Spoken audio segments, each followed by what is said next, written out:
All right. Can everyone hear me? Yes? Okay, great. How is everyone enjoying the DIY Market Research Conference so far? It's the first time, yeah? Great. So you're here to hear us talk about how to make 1 million market research projects feel like 10. And I am Sophia Hernandez. I'm the Chief Client Officer of a consumer insights platform called Suzy. And what we allow you to do is reach out to our database of consumers in real time to ask whatever questions you want and get responses in real time.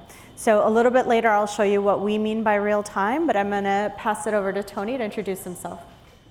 Well, I've already been introduced, but just to give you a little idea of what the Ad Council does is we do basically what you do, except we're not trying to sell our product or service. We're using the power of media marketing and tech to move the needle on a variety of different behaviors related to either public health issues or significant social issues.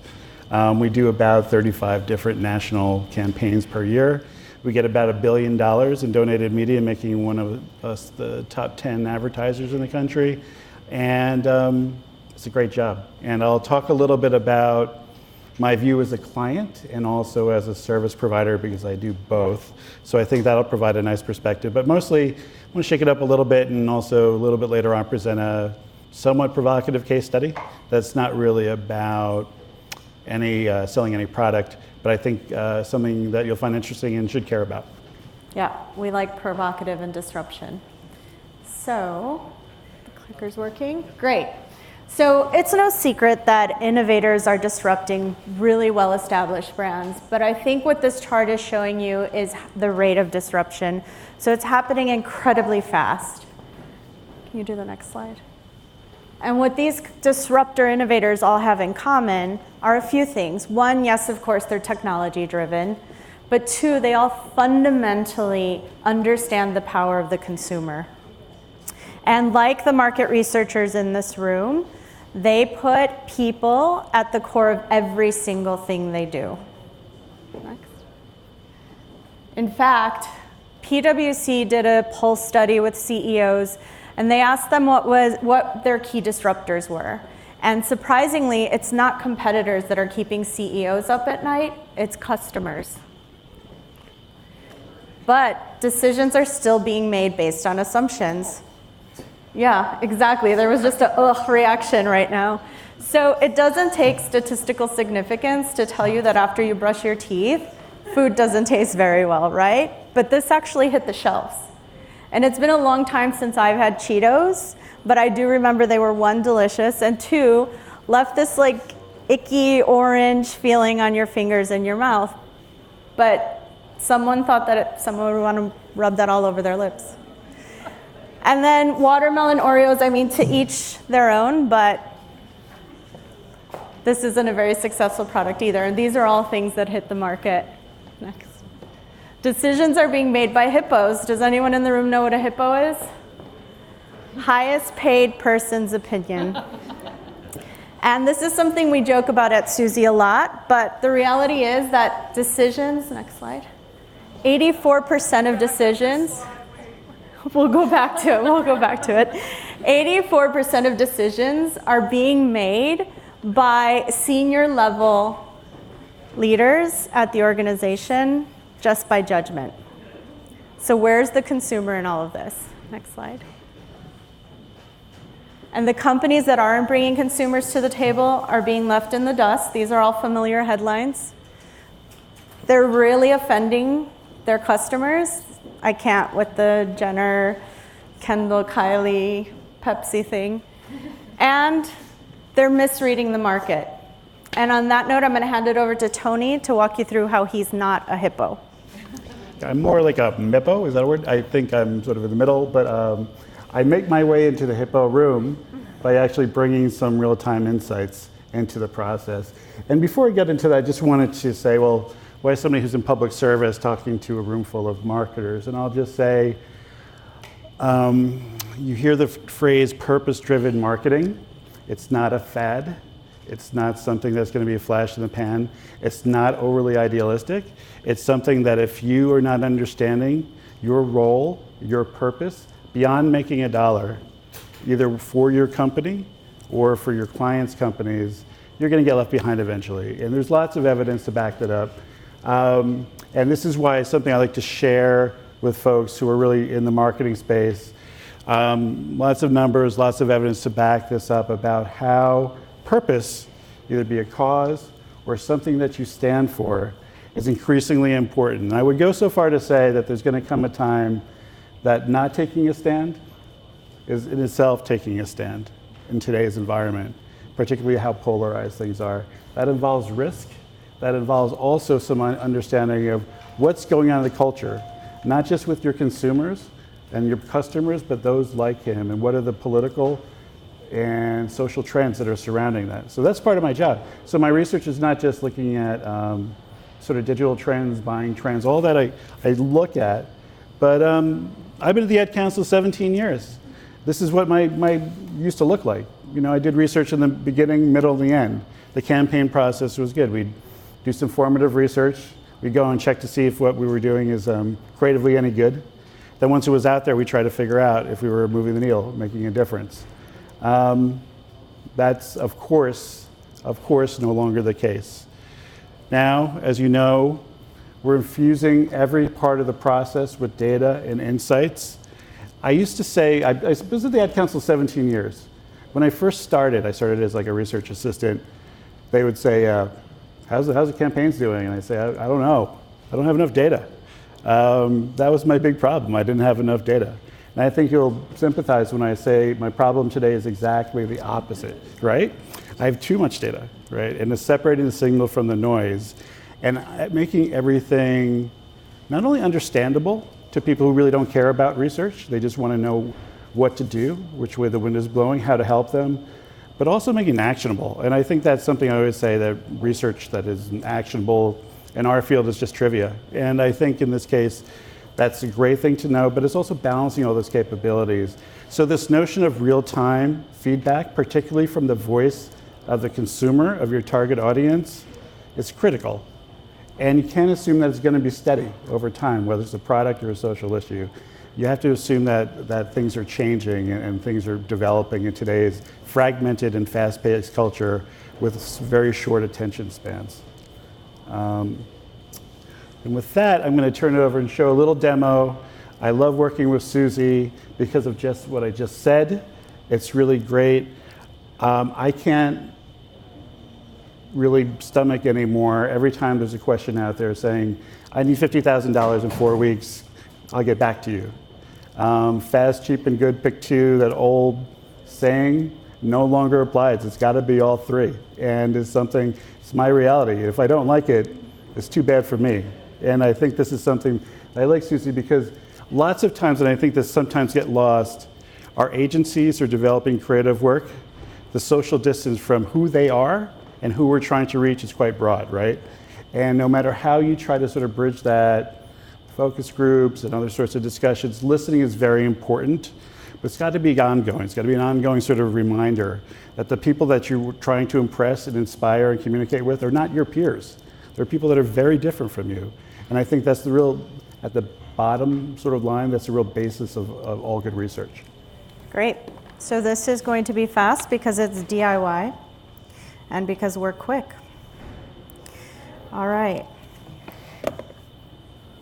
So this is a little glimpse into our DIY platform and also the topic that we are going to address soon. So this is the Suzy platform, and we can quick launch into the different type of action you want to perform. So open-ended question, multiple choice questions. You can do an online focus group. You can do a long-form survey. I'm going to do a quick multiple choice question. Put in, if a gay couple orders a cake for their wedding from a bake shop and the bake shop owner refuses to service them because he or she disagrees with gay marriage, should he or she be allowed to refuse them service? And I want to know what consumers think. Of course, I'm going to add in, I'd rather not answer.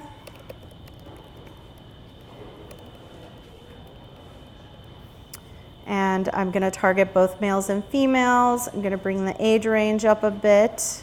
Tony will go through who his target is in a bit. And then review it, the duration, we do not need 14 days. And let's say I want 300 respondents, okay? So it's that easy. I'm gonna ask Susie. And we will come back after a few slides to see what kind of responses we've received so far.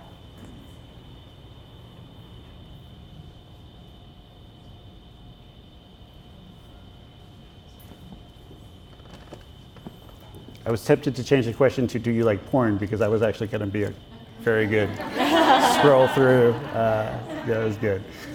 Better than armpit hair. I'm not sure, but I think for this I just wanted to pose this question because I'm just going to do a very, very short case study on a marketing campaign that's aiming to move the hearts and minds of middle America on the issue of LGBT acceptance.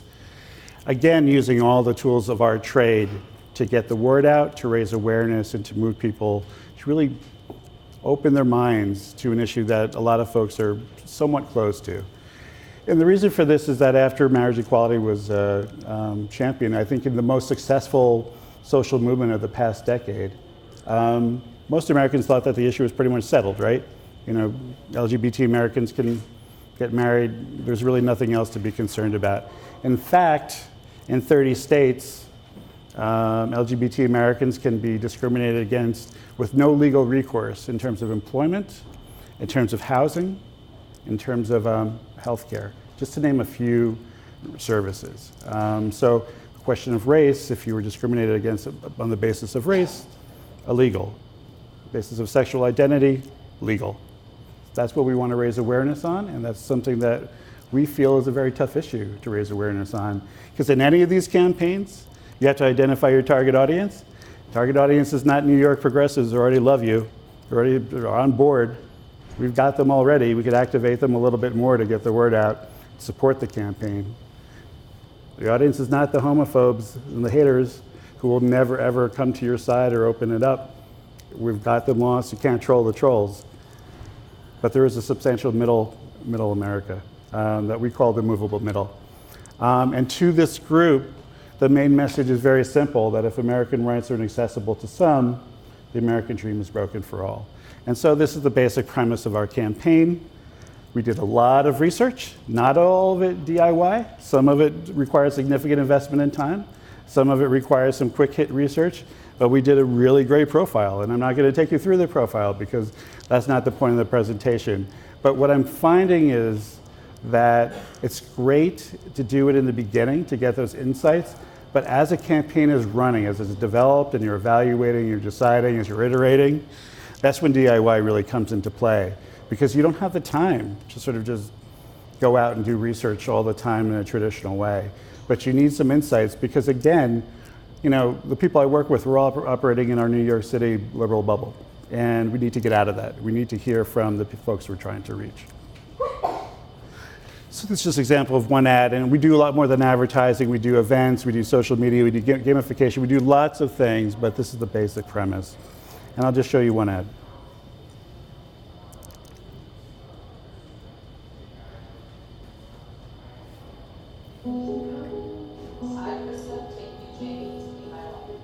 When we found out that we were pregnant, we were just elated. We were just sitting there waiting for the pediatrician. She said she won't be taking you in as a client.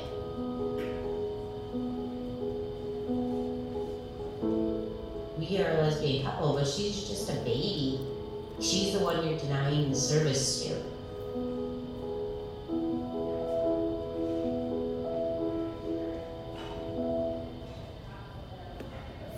So there's lots of people in this room who probably agree with this message, and I have no need to see this.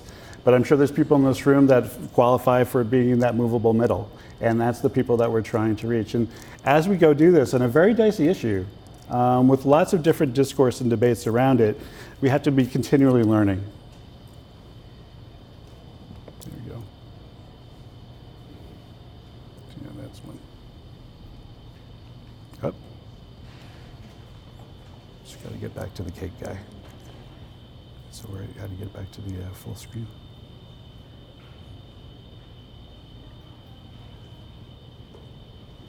Up.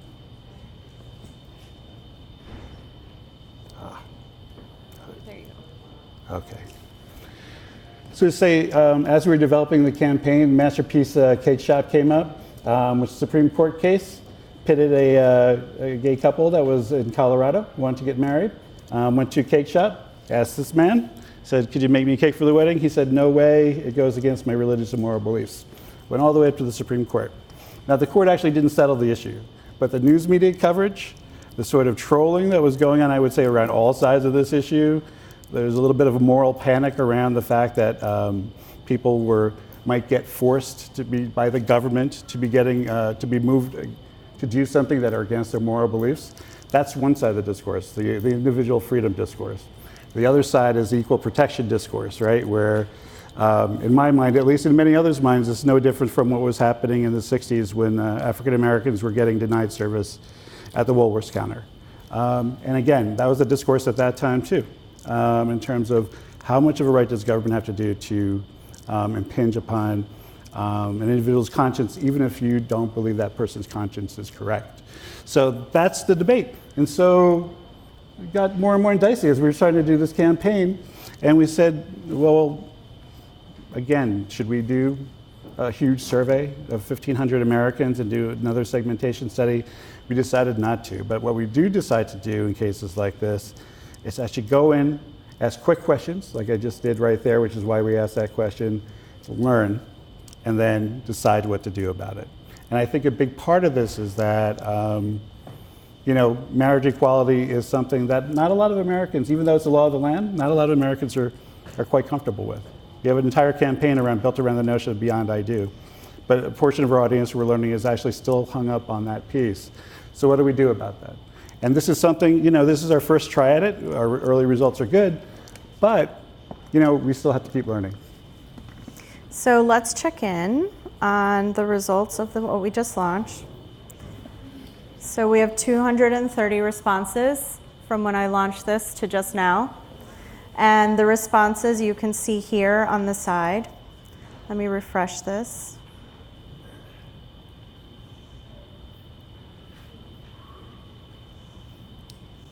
So you can see 60% of responders don't think that he should be able to deny. 29% think that yes, the owner has the right to deny service. And then 12% prefer not to answer. And that was 238 responses in just a few minutes.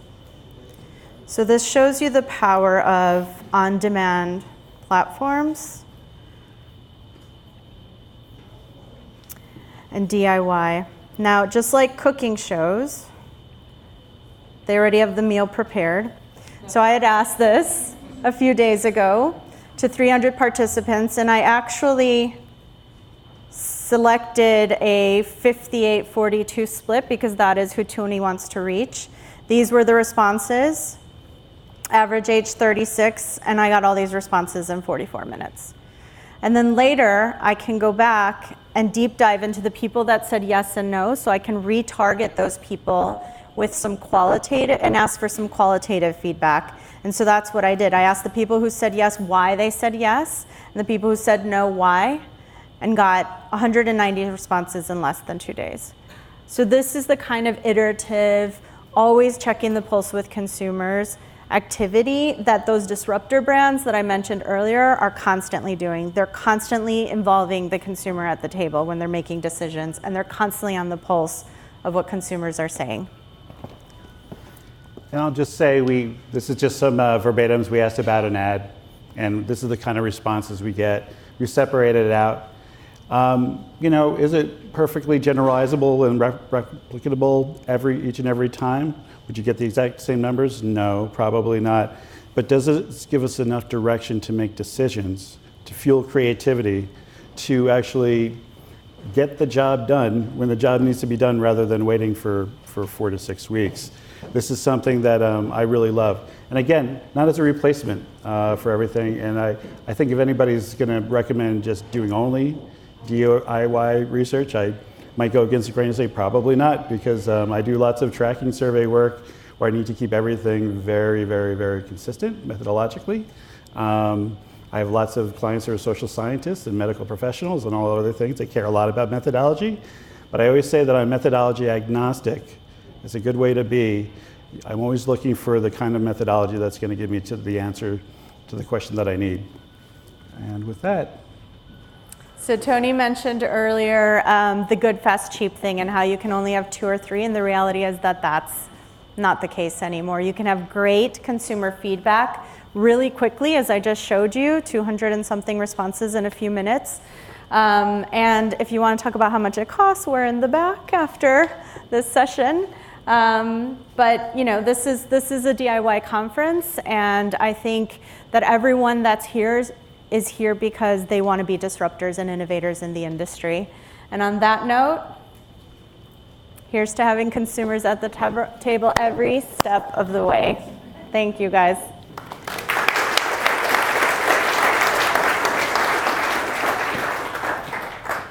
Questions? Any questions? I know we're running over in time. We're also in the back. We can go back to the hippo slide. I know someone had asked for that. Here we go. How are you achieving that response rate? We have a proprietary panel of respondents, so we don't have to buy our responses from list providers. We have a panel of approximately 1 million people that we've been cultivating since 2009. So that's how we can get quick responses and also retarget the same people with follow-up questions. Yeah. It's not global, but we will be next year. Any other questions? Great, thank you.